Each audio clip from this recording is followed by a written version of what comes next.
Hey everyone, today we're talking about buying a home in Maryland and some things that you can do to help avoid some mistakes, and especially in this market where we're dealing with some supply and demand issues. Anything that we can do to help someone save some money, reduce stress and sleep a little better at night. That's something that we're trying to do, and kind of the goal here of this video. So with that being said, let's jump right into it.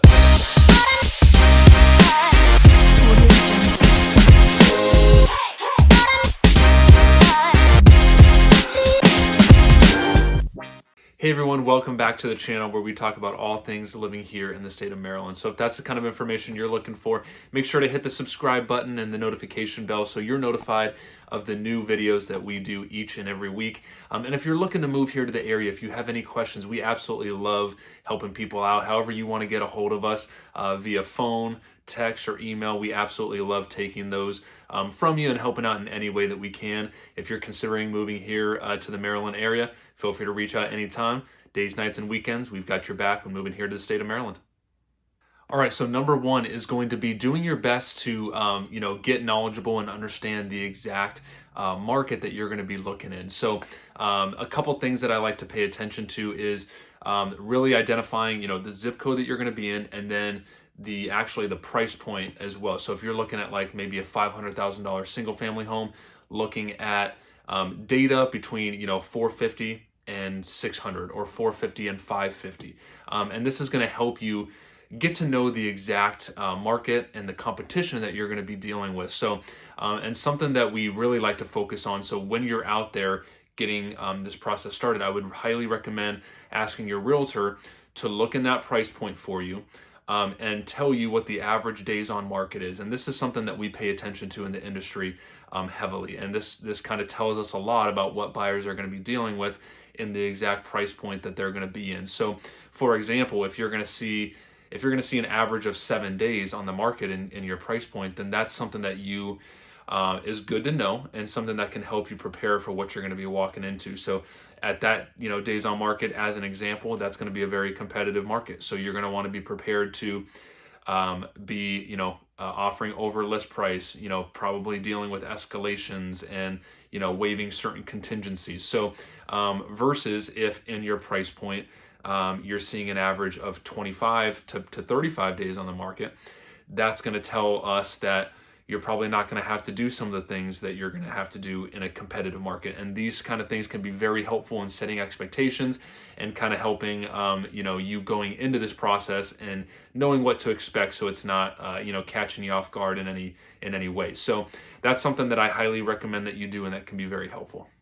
And there's a couple reasons why I like to do this and why I like to get really specific with the price point and the location, because throughout Maryland, there's certain parts of Maryland that are slowing down, where it's not as crazy, it's not as competitive. And there's parts of Maryland that are still extremely competitive. So the more specific that you can get, the better, and that's going to help you as you're going through this process.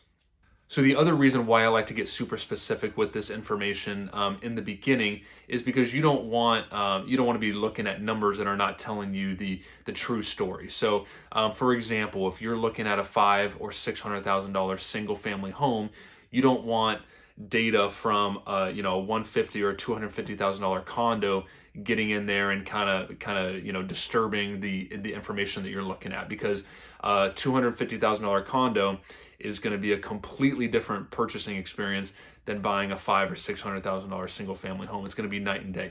So making sure you get extremely specific with everything that you can is going to be the most helpful in this process. So over the last couple years, dealing with the supply and demand issues and that heavily picking up during COVID, it's just been a tough market, and that's been across the country. So it's definitely not specific to Maryland. If you ask around, it's definitely going on all over. So knowing your specific market again is going to be extremely helpful. So and then having as you go through the pre-approval process and knowing what you're capable of, and not only just what you're capable of, what you're comfortable with, making sure that this is something that you're okay with, that you're not going to have regrets on, right? So identifying a plan ahead of time is just going to be huge. So if you're looking at homes that in your market are selling in 3 to 4 days with multiple offers, I can tell you, once you have a home that's new on the market and that's getting 3, 4, 5 plus offers, there's going to be certain things that the winning buyer is doing almost, every time. So it's going to be probably a couple of the following. They're going to be in some way going as is. So in Maryland, there's two forms of as is. There's as is with right to terminate, which means that you have a specific amount of days to do any and all inspections, and you reserve the right to terminate the contract if you're dissatisfied. That is, preferable to the next option. The other option is as is with no inspections, and that's where the buyer is basically telling the seller, I'm not inspecting the property at all, and in no way, shape, or form is this contract contingent upon inspections. So buyers can do one of those two options when they go as is. So when you get multiple offers on a home that's new to the market, the chances of them doing one of those two things is very likely. So that's something you want to be prepared for. Is that something you're comfortable with, and having a game plan going into this so you know what you're going to be competing against. The next thing, there's going to be when you're in a multiple offer situation on a new home, the buyer almost always is going to be paying their own closing costs. Closing costs, depending on your price point, are going to be probably 3 to 4% of the purchase price.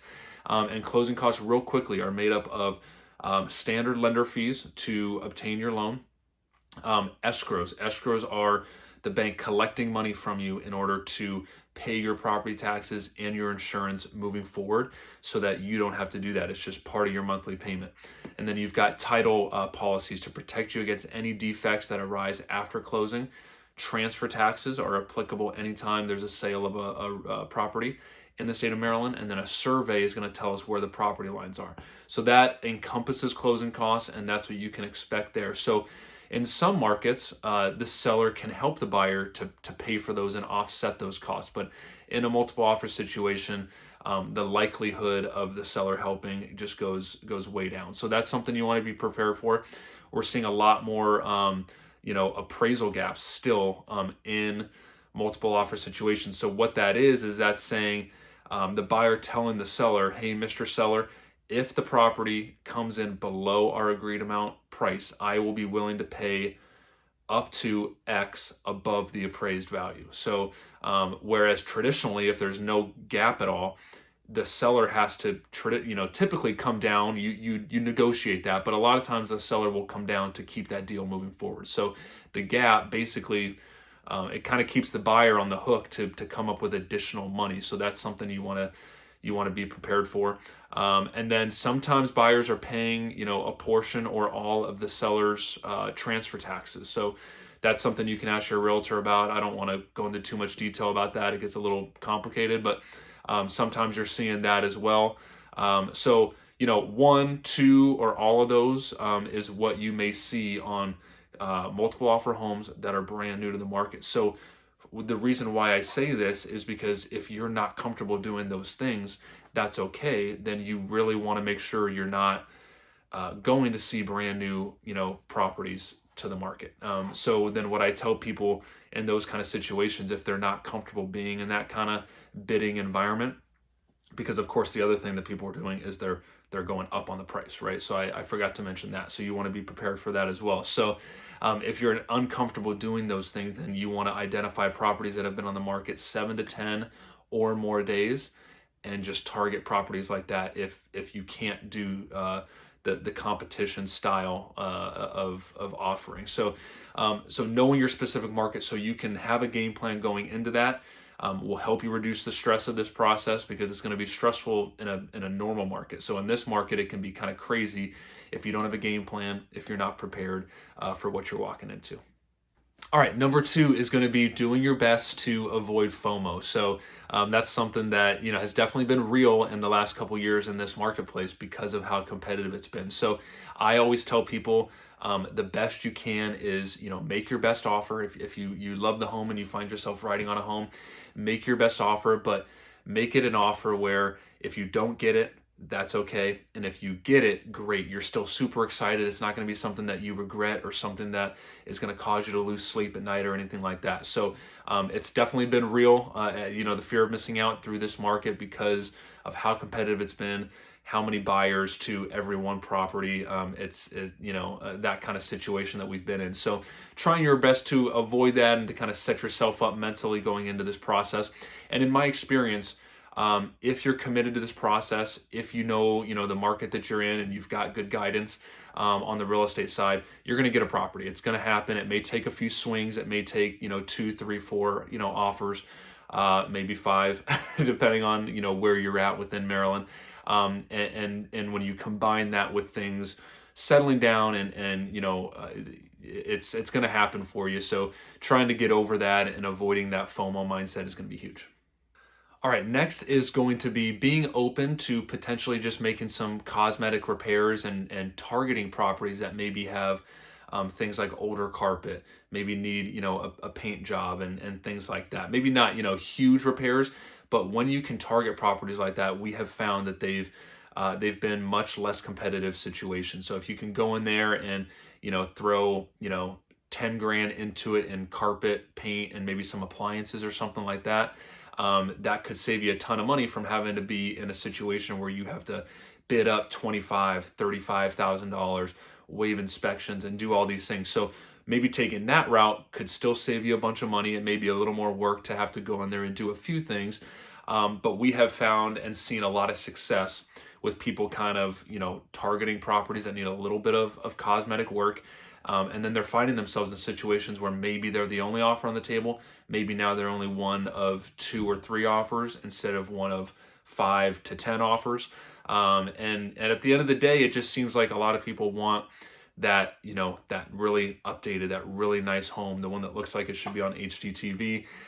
That's going to draw the biggest crowds and the most competitive situations. So if you're open to that, if you're okay with something like that, that's something that we've seen be very successful in this environment and something that we highly recommend. And number 4 would be to use a good quality lender that's available 7 days a week. So, and the reason why I say this, and especially, and then kind of to piggyback off of that would be, if you can, working with someone local can go a long way, and I'll get into that in a second. And the reason why I say open 7 days a week and available in that regard is because sometimes, like if you're working with your traditional big banks, a lot of times they're only in, Monday to Friday, Monday to Saturday, and like limited hours on Saturday. And in this kind of market where it's very competitive and you have to act quickly, if you identify a property Saturday afternoon or Sunday morning or something like that, reaching the lender is going to be very difficult. So, and there's a couple reasons why you want to be able to reach that lender fast is because, one, you want to know specific to the property, what is your payment going to be? What is your estimated cash to close going to be? And what is those figures look like? So going into your offer what that looks like, and you're not just guessing and then kind of having to figure out that information after you've already got an accepted offer on a home. And the other reason why communication is huge is because when you submit an offer on a home, that seller and their representation are going to want to, have a conversation with the lender. And the lender, of course, is bound not to release any personal information of yours, but they do want to make sure that a thorough pre-approval was done because unfortunately, not all pre-approvals are done well. And, sometimes that's when you see deals fall out due to financing. And if you're dealing with a seller who's dealt with that in the past, they're going to be very cautious of that. And they want to make sure that the buyer that they work for or work with in regards to their home is thoroughly qualified, can go the distance and make it to the closing table. So for that seller to be able to reach out, quickly and reach the lender and have that communication is huge. And we've just found that it's tougher, with certain lenders that kind of communication is tougher to have. So, and then working with the local lender is huge as well because lenders who are in the area, they understand the property taxes, they understand Maryland law, Maryland contracts specifically. That can help as well with going to bat for you. So when we submit an offer, we always try to have that lender reach out and introduce themselves and say how solid the buyer is and just kind of give those warm and fuzzies to make the seller feel comfortable with moving forward. And that can go a long way versus a buyer that maybe you're on the table and you've got someone over here and you've got a great lender going to bat for you, telling the seller that, you're good, you're solid. And then you've got this buyer where you're just hearing crickets, nobody's calling, nobody's saying anything. You're going to have an edge against that buyer 100% of the time. So, and it might even, maybe this offer's a little stronger than you. But if you've got a solid lender working on your behalf, telling the seller, the things that they're looking to hear, in regards to you having a thorough pre-approval. That stuff goes a long way, and it can be huge when you're in a competitive situation. And then a couple other things just to note in regards to financing. In our experience, what we found is just due to the lending industry being so heavily regulated and so many of these loans, like, 99% of people are getting a conventional FHA, VA, or some sort of loan that's guaranteed by the government and sold immediately after you close to the government. So because of that reason, we found that, rates and stuff like that seem to be pretty comparable from lender to lender. Of course, there may be some differences, some smaller differences, and that's something you definitely want to look into and be aware of. But just wanted to kind of point that out, that we're not seeing day and night differences in interest rates from, say, Wells Fargo to maybe a local lender here in the state. So because of the way these loans are structured and the way that they're sold to the government afterwards, they seem to be pretty comparable. So that's something just so you're aware of kind of how that works. And then the last thing is, getting a mortgage these days is tough. It's probably as strict as it's been in the last 2 decades to get a mortgage. So working with someone who you're comfortable with, working with someone who communicates and that you can reach anytime you have a question is huge, because no matter who you work with, they're going to be asking for a lot. As I mentioned, these loans are federally insured, so the government sets the guidelines for all these loans. So it's not the lender picking on you or doing anything like that. They just have to satisfy the guidelines, or else the loan can't go through. So it's going to be a little bit stressful no matter who you go through, just because of how much they ask for. So when I mentioned it being a little stressful, that's why, just of the volume of documentation that they need. So that's something to be prepared for. No matter who you go through, you're gonna probably notice that as you go through this process. But someone who's easy to reach, someone who can answer your questions and can be there for you when you have those questions or those concerns, is going to be huge, and just make this process so much less stressful for you. Because if you are working with the wrong lender, this process can be, getting a mortgage can be very, very stressful. So that's something to just keep in mind, and kind of help you do your due diligence as you're looking into the mortgage process. And that's something that I would highly recommend that you look into. And last but not least is hiring a realtor. So of course, I'm in the business, so I'm a little biased here, and I would love to help. If you ever have any real estate needs or goals here in the state of Maryland, you can reach out anytime. But even if you were to go with someone else, I believe with everything that I have, that a buyer having someone in their corner, having representation, is in their best interest. So this is something that should be free to the buyer. There's some certain scenarios where maybe it's not. If you're going the new construction route, sometimes there's compensation is a little different, or for sale by owners. But if you are buying resale, 99% of the time, the seller is in agreement to pay out compensation to the buyer's representation. So most of the time, hiring a realtor and having a realtor as a buyer in the state of Maryland is going to be free. So that's something that is kind of worth having, and it's not going to cost you any extra money. So that's something that I would look into and consider if you're buying a home here in Maryland. All right, everyone, thanks for watching. Hope you learned something new today. If you ever need anything at all, feel free to comment below or reach out anytime, and we'll see you at the next video.